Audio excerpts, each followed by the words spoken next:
బాధ్యులు కాదా?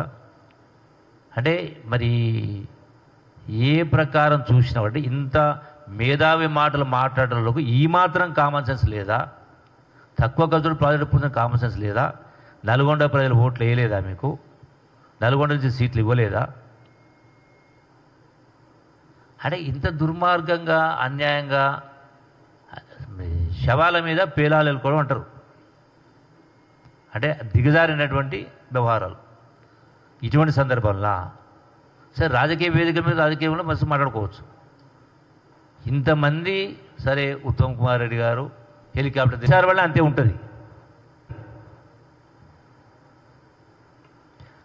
Optimum utility ఇప్పుడు స్థాయిని బట్టి వాళ్ళ యొక్క టైం విలువ ఉంటుంది. ప్రధానమంత్రి టైంకు ఒక విలువ ఉంటుంది, ముఖ్యమంత్రి దానికి ఒక విలువ ఉంటుంది, మంత్రికి విలువ ఉంటుంది.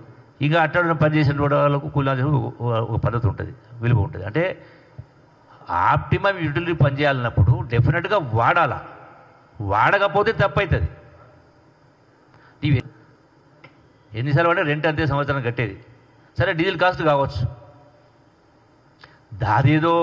అదేదో పాపం చేసినట్టుగా తప్పైనట్టుగా మాట్లాడితే అంటే మోస్ట్ అన్ఫార్చునేట్. 10 సంవత్సరాలు ఏలిన వాళ్ళు దీన్ని ఎస్ఎల్బిసి టన్నల్ను శవరాజకీయాలు చేయడం అనేది దుర్మార్గం.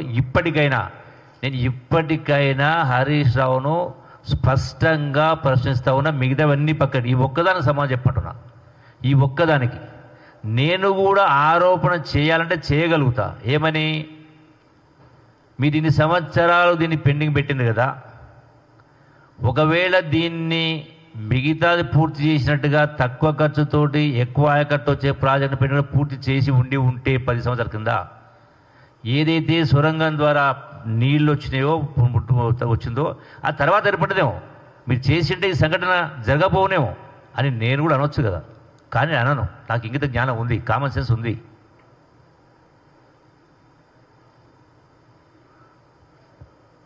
మీరు దీన్ని పెండింగ్ పెట్టి ఇవాళ దీన్ని అసలు అందుకే ఈ ఎస్ఎల్బిసి పైన వాళ్లకు మాట్లాడే నైతిక అర్హత లేదు అన్న. హరీష్ రావు మాట్లాడుతూ నా పేరు కూడా ప్రస్తావిస్తూ మొన్నదాకా మా దానిలోనే ఉన్నాడు అని, ఆయన కూడా నాతో పాటు దానిలోకి వచ్చిన అయితే ఎందుకు వచ్చింది నాకు తెలుసు, ఎందుకు పోయింది కూడా నాకు తెలుసు. అమరవీరుల ఆకాంక్షలు నెరవేరలేదని, రాష్ట్రం ఏ ఆకాంక్షతోటి యావత్ తెలంగాణ సమాజం సంఘటితమైందో, ఏ ఆకాంక్షతోటి వందలాది మంది ప్రాణత్యాగాలు చేసినారో ఆ లక్ష్యం నెరవేరలే. వాళ్ళ ఆలోచన మేరకు పరిపాలన జరగలే. అది నిజాయితీ పరిపాలన విషయంలో అయినా, అంటే అవినీతి విషయంలో అయినా, ప్రజాస్వామ్య విషయంలో అయినా, అడగోలి కుటుంబ పరిపాలన విషయమైనా ఎక్కడ కూడా దరిదాపులకు కూడా వాళ్ళ ఆకాంక్ష ప్రకారం పాలన సాగలేదు. కాబట్టే 100% బయటకు వచ్చినాం. ఆ రోజు వచ్చింది కూడా మీకోసం కాదు వచ్చింది.